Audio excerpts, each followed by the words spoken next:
Class 5। आज हम Hindi language में श्रुतिशम भिन्नार्थक शब्द पढ़ेंगे। इसको होमोफोन्स कहते हैं। बच्चों, ये ऐसे शब्द होते हैं जो सुनने में तो एक समान लगते हैं लेकिन इनका अर्थ अलग अलग होता है।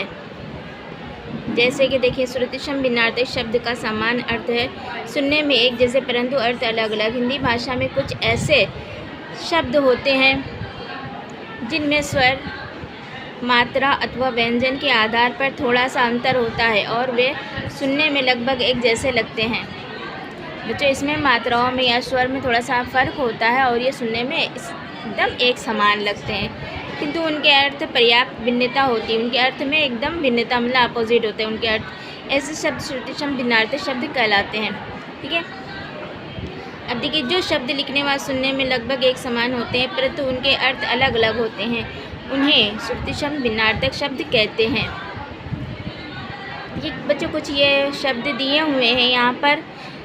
जैसे कि देखिए, अभिराम, अभिराम मतलब सुंदर, अविराम, अविराम मतलब लगातार, अम्बा, अम्बा मिस माता, अम्बु, अम्बु मिस जल, धेनु, धेनु मिस गाय, मधु, मधु मिस धनु, धनु मिस धनुष, ग्रह, ग्रह मिस घर, ग्रह, ग्रह मिस नक्षत्र, गुरु, गुरु मिस शिक्षक, गुर, गुर मिस सूत्र। ठीक है, अब देखिए, प्रमाण, प्रमाण मतलब सबूत, प्रणाम, प्रणाम मिस नमस्कार, पथ, पथ मिस राह, पथ, पथ मिस आहार, कुल, कुल मिस वंश, कुल, कुल मिस किनारा। ये देखिए, कुल, ये कुल है, ये कुल है, कुल मिस किनारा, अनल, अनल मिस आग, अनिल, अनिल मिस हवा, अन्न, अन्न मिस अनाज, अन्न, अन्न मिस दूसरा। बच्चों, अब हम पढ़ेंगे अनेकार्थी शब्द। जैसे कि एक वर्ड के अनेक अर्थ होते हैं, उसे कहते हैं अनेकार्थी शब्द। ठीक है, जिन शब्दों के एक से अधिक अर्थ होते हैं उन्हें अनेकार्थी शब्द कहते हैं। जैसे कि वर्ण, जाति, रंग, अक्षर। यहाँ कुछ अनेकार्थी शब्द दिए गए हैं, उन्हें याद कीजिए। ठीक है, जैसे कि देखिए, शिव, शिव मिस भाग्यशाली, मंगल, महादेव, पद, पद मिस उपाधि, पदवी, पैर, स्थान, पत्र, पत्र मिस शंख, पत्ता, सिट्टी, पृष्ठ, कल, कल मिस आने वाला कल, बीता हुआ कल, चैन, मशीन, उत्तर, उत्तर मिस दिशा का नाम या जवाब, काल, काल मिस मृत्यु यानी या समय, सारंग, सारंग मिस सर्प, सिंह, मोर, तालाब, मेघ, जड़, जड़ मिस मूर्ख, मूल, लाल एक रंग का नाम है और लाल बेटे को भी कहते हैं। जलज, जलज में सीपी, मोती, कमल। बच्चों, अब हम पढ़ेंगे मुहावरे। मुहावरे क्या होते हैं? भाषा को रोचक प्रभावशाली बनाने के लिए मुहावरों का प्रयोग किया जाता है। बच्चों, मुहावरा पूरा वाक्य नहीं होता है बल्कि वाक्य का एक अंश होता है और वो वाक्य के साथ मिलकर विशेष अर्थ प्रकट करता है।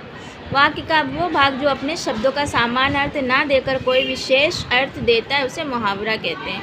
ठीक है, मुहावरे की परिभाषा देखते क्या है। ऐसे वाक्यांश जो साधारण अर्थ को त्याग कर किसी विशेष अर्थ को लक्षित करें उसे मुहावरा कहते हैं। ठीक है, अब देखिए कुछ ये मुहावरे दिए गए हैं। मुहावरों का प्रयोग स्वतंत्र रूप से कभी नहीं होता। इसका किसी न किसी वाक्य के अंदर किया जाता है। इसका प्रयोग किसी न किसी वाक्य के अंदर ही किया जाता है। देखिए, जैसे कि ये मुहावरे, ये उनके अर्थ और ये उनका वाक्य में प्रयोग किया गया है। छक्के छुड़ाना, छक्के छुड़ाना मतलब बुरी तरह हराना। एक दिवसीय मैच में ऑस्ट्रेलिया ने श्रीलंका के छक्के छुड़ा दिए। घी के दिए जलाना, खुशियाँ मनाना। राम के अयोध्या लौटने पर सभी लोगों ने घी के दिए जलाए। शहीद होना मतलब कुर्बान होना। भगत सिंह देश के लिए शहीद हो गए। जी चुराना, मेहनत से बचना। अंजुल पढ़ने से जी चुराता है। कमर कसना मतलब तैयार होना। गौरव ने अच्छे नंबर लाने के लिए कमर कस ली है। चार चांद लगाना मतलब शोभा बढ़ाना है। लक्षित ने कक्षा में प्रथम आकर पिताजी की शान में 4 चांद लगा दिए। कलेजे पर सांप लौटना, ईर्ष्या से जलना। मेरे कक्षा में प्रथम आने पर मेरे विरोधी मित्रों के कलेजे पर सांप लौटने लगा। ईंट से ईंट बजाना, नष्ट भ्रष्ट कर देना। पांडवों ने कौरवों की ईंट से ईंट बजा दी। आंसू पोंछना मतलब दिलासा देना, परेशान लोगों के आंसू पोंछना हमारा धर्म है। रात दिन एक करना मतलब बहुत मेहनत करना, परीक्षा आने पर तुमने रात दिन एक कर दिया। बच्चों ये लेसन यहाँ पर हमारा कंप्लीट होता है।